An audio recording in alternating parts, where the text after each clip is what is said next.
Apollo? Who is it? Oh, it's just me, Rocky. Listen, could you answer me one question? Yeah, sure. Could you give me your best?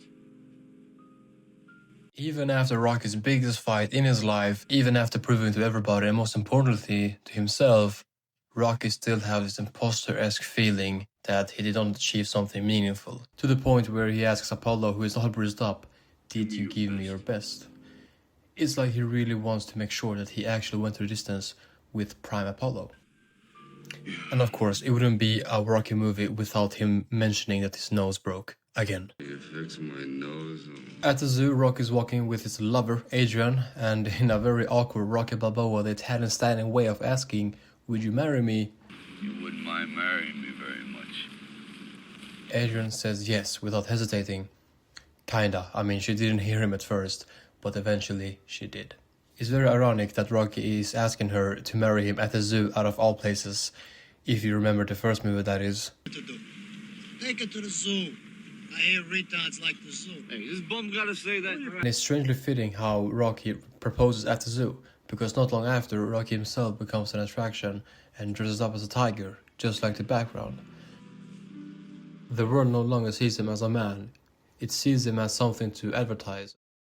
After the fight and a big payday has gotten, Rocky is, you could say, going on a spending spree, buying a new car, which he struggles to drive, a lot of jewelry, a house without even checking the second floor. Are these new bricks? Yeah, oh, this is a very solid neighborhood. Yeah? I like it. It's very I like these And Adrian is very reserved and does not want the newest things, like the car or jacket. She's definitely more cautious. Which displays how Rocky did indeed come from the gutter and becomes almost like a little kid in a store. Rocky's life has changed. He does not want to box anymore because for the first time in his life, he doesn't have to. He wants to raise up a family, get an honest job. Well, at first he wanted to have an office job out of all jobs out there. I got nothing against honest manual labor. It's just that I'd like to see if I can make a living sitting down like you're doing over there. If we switch to the character Apollo Creed and see what he's up to, well, it's very different from the first film. At this stage, it feels like Apollo is Rocky from the first film. A man is no longer perceived as the champ. How much did you get to carry that bum for 15 rounds? You're a disgrace to your people. Why can't you ignore it? Are you serious? It's now him who wants to prove to Rocky and the world that he is.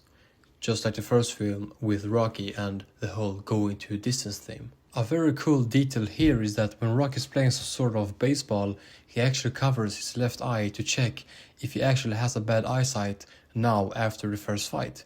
Because they mentioned it in the hospital scene very early on, but all that Rocky could care about is that goddamn nose. Then this interesting parallel happens.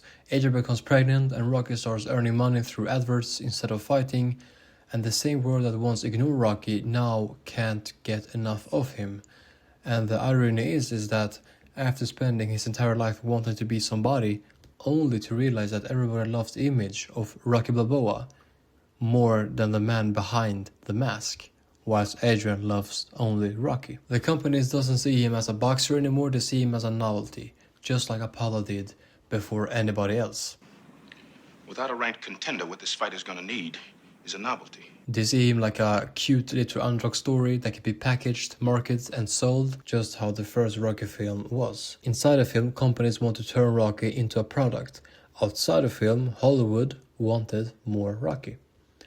And it's very apparent how uncomfortable Rocky becomes, and obviously it doesn't help that he cannot read at all, just like Floyd Mayweather trying to read a page from a Harry Potter book. Challenge for you, Floyd. If you could read one full page of a Harry Potter book, nigga. So what he does instead is doing some manual labor and gets literally fired the next day. I gotta let you know.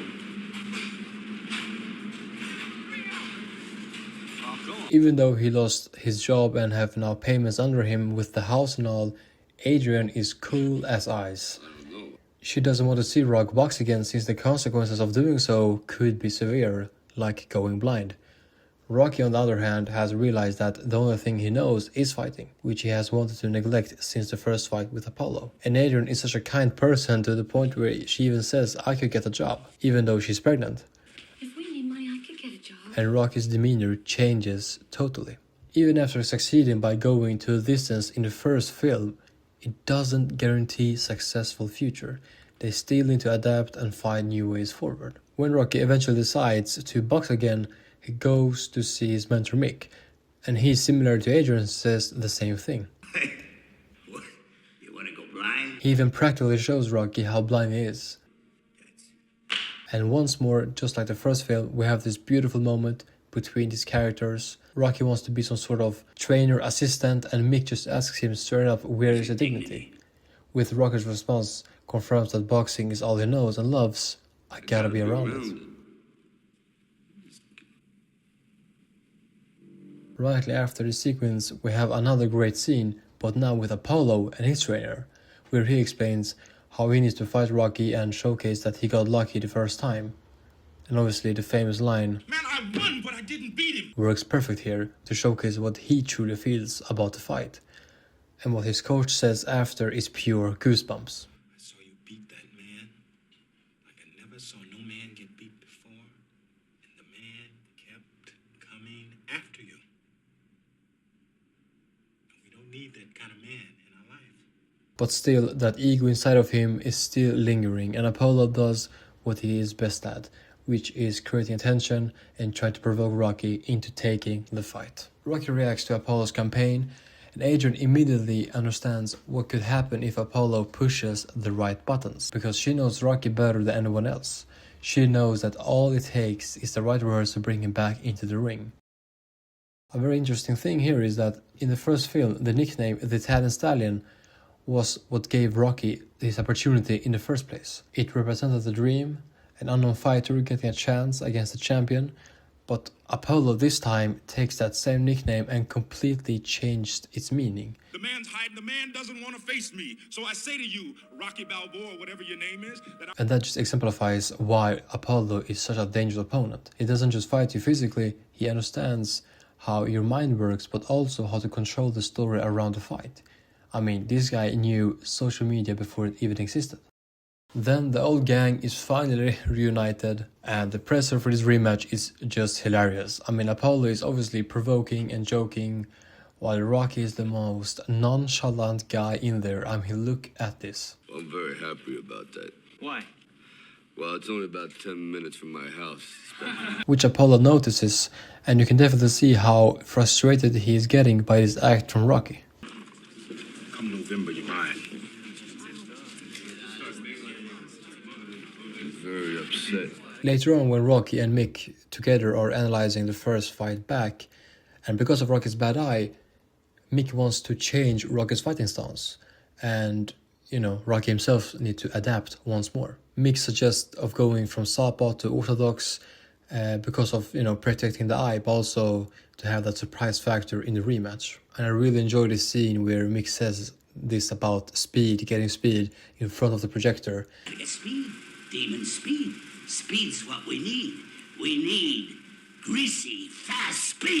Not because of Mick says necessarily, since he could have said that in a gym, it wouldn't have been the same, but because of how Stallone has staged the whole scene.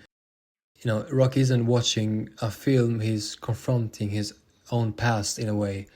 The fight is, projected into the wall, hanging over like a ghost. Before he can beat Apollo, he first has to understand the man who almost did. And in order to get speed, Rocky literally needs to catch some chicken. What do I gotta chase a chicken for? It's embarrassing, Even though the training has begun, he isn't himself at all. It's like a gear he just can't switch into. While Apollo, on the other hand, is training like an underdog. And then once more, this parallel happens. Adrian is pregnant, and then everything changes. Adrian falls into a coma, and Rocky does too. He stops training, stops fighting, and stops moving forward. While Adrian lies unconscious in the hospital bed, Rocky puts his own life, in a way, on hold. Before, we as the audience thought that speed was a problem and Rocky being a southpaw, but the real problem is Adrian. He just can't do it without her. He sits beside her and just prays that one day she might get up. And when she does, he's just happy that she's alive again. And of course, Mini Rocky has entered the chat as well. And because of how she felt about him fighting again, he actually says that he might not fight Creed after all. If you don't want me mixing with Creed no more, we'll make out some other kind of way, Then we have the scene that gives goosebumps to everybody and their mother. And the way Rocky's eyes lit up as soon as she says that is just perfect. What are we waiting for? Take this! And the contrast is very cool as well. As soon as she's alive, Rocky starts living again. And the montage begins once more. But this time with a real purpose. Whether intentional or not, I love the contrast. In the first film, Rocky runs through Philadelphia alone. And by the end of Rocky 2, Philadelphia runs with him. The man who spent his whole life searching for acceptance finally has an entire city behind him in a way. Which also I guess displays the popularity of the soon-to-be Rocky franchise that it will become. Fight Day arrives and Rocky isn't even there. He actually makes a pit stop to talk to Father Carmine and wants his blessing. Oh yeah, I'm going to the fight right now, but I was wondering if you could do me a small favor. Just Rocky being Rocky. And also, the satire humor comes back to Rocky whilst making the ring walk, just like the first movie, and showcasing how nervous he actually is.